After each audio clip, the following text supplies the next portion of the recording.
দাবি একটাই, আমাদের প্রাণের নবী জানের নবী রাসূল পাক সাল্লাল্লাহু আলাইহি সাল্লামকে নিয়ে কটূক্তি করেছে ভারতের এক রামগিরির ভণ্ড কুলাঙ্গার।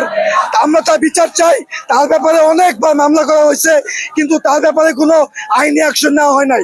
বাংলাদেশ এবং ভারতের সকল আইনি সদস্যদের কাছে আমাদের একটাই দাবি, আমাদের জানের নবী প্রাণের নবীকে যে কটূক্তি করেছে তাকে দিয়ে তার বিচার চাই এবং অতি দ্রুত তাকে গ্রেফতার চাই। বলছেন যে ভারতীয় পণ্য বয়কট, আসলে ভারতীয় পণ্য বয়কটের কথা কেন বলছে?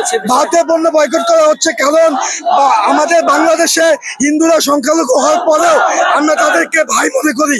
আমাদের 20 কোটি মুসলিম ভাই ইন্ডিয়াতে আছে, কিন্তু এরপরেও ভারত সরকার কোনো পদক্ষেপ নিচ্ছে না। উল্টা তারা আরো বলছে মসজিদে ঢুকে মুসলমানদেরকে হত্যা করবে। তো আমরা এই মুসলিমানের দাবি